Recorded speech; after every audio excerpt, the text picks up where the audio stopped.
Good morning, church. I want to begin by thanking Mother Whitney for the opportunity to speak with you today. For me, this is a bit of a homecoming. I grew up in this church, sang in the youth choir, did my confirmation studies here. Though I have to say, I think this is the first time I've been up this high before, so just bear with me. I now live in Brooklyn, the borough of churches, as they call it. But St. Stephen's will always be my church. I've spent so many Christmases and Easters here, each of them filled with wonderful memories.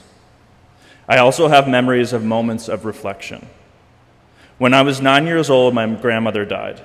It was my first encounter with death. And one weekday morning before school, long after the funeral, but when my grief was still very powerful, my father and I came here to pray for her. The rector then, Mark Delcuse, arrived in the sanctuary and noticed us. We spoke and prayed together, right up there at the altar. Church is not just a Sunday place. It's there for all other moments when the need strikes us. That morning, Father Delcuse, my dad, and I formed a little impromptu community, seeking comfort and knowledge from each other. My topic today is one close to my heart. I reached out to Mother Whitney a week ago to speak about a journalism venture I've been working on for years. We recently launched a Kickstarter campaign to support this project, but more about that in a bit. In my home, just like in this one, communication is the family business. My dad is a journalist and historian, my mom a psychotherapist, my brother is an aspiring actor and filmmaker.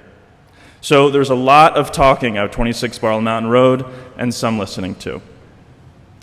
After college, I decided to follow in the footsteps of my dad and pursue a career as a journalist.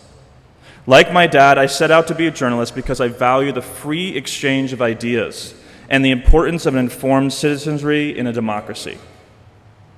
However, I followed a slightly different path. You see, my generation is facing unique challenges when it comes to staying informed. My dad grew up in a time when news was consumed through newspapers, television, and radio. It was a simpler time for information dissemination, and these traditional sources were trusted and widely relied upon. But my generation is inundated with information from countless sources, many of which are unverified. Nowhere was this more apparent than yesterday when social media lit up with conspiracy theories in the aftermath of the failed assassination attempt on Donald Trump. The digital age has brought about an explosion of content, but also a fragmentation of intention and trust. News avoidance has been the trend among people in their 20s and 30s and even younger. Just when young people need to be tuning in, we're tuning out. And so that is what motivated me as a journalist. I want to find ways to bring young people back to the news, just as Mother Whitney has tried to bring young people back to the church.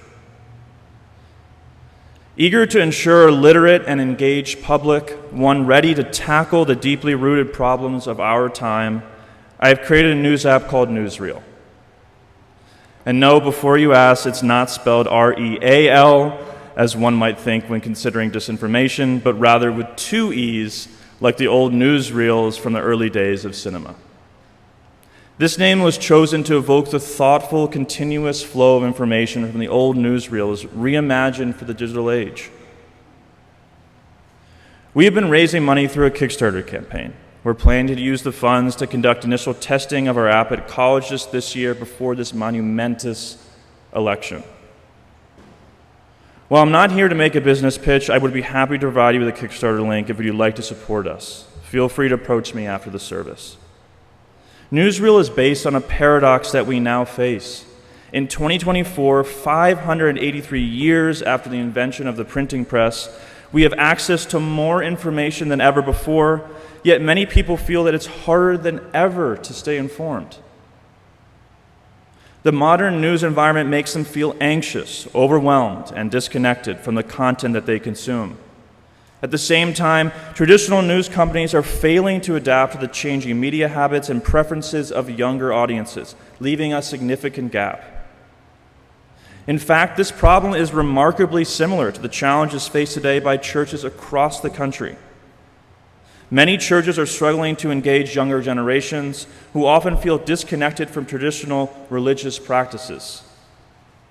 Attendance is declining, and young people report feeling spiritually unfulfilled and lonely. Just as traditional news organizations must innovate to reach and resonate with modern audiences, churches need to find new ways to connect with young people and address their spiritual needs. Both institutions face the challenge of remaining relevant in an ever-evolving cultural landscape. Newsreel is my effort to breathe new life into traditional journalism, bridging the old and the new. Early Christians made Jesus' teachings accessible through meticulous documentation and translation. In a similar vein, Newsreel seeks to make high-quality news accessible through interactive and personalized content. We want to meet young people where they are, using the tools and platforms they are familiar with to deliver news that fits into their lives. We also aim to create a new community of engaged, civic-minded young people, just as Father Delcuse and now Mother Whitney have done for me here at the church. As the history of the Christian church shows, adaptation is crucial to survival. The act of writing down Jesus' teaching transformed them into a lasting legacy accessible to all. First by scribes, then by the printing books. In the 20th century, that meant the use of recording and radio, and ultimately film, television, the internet, and beyond. But now it's our turn to adapt. Many critics of the digital age have described my generation's experience as being alone together. But it doesn't have to be that way. Instead, it can provide us with a new opportunity to connect, engage, and build communities that are more informed and active than ever before. I hope and pray that Newsreel will play a small part in building a better and more connected future. In the name of the Father, Son, and Holy Spirit.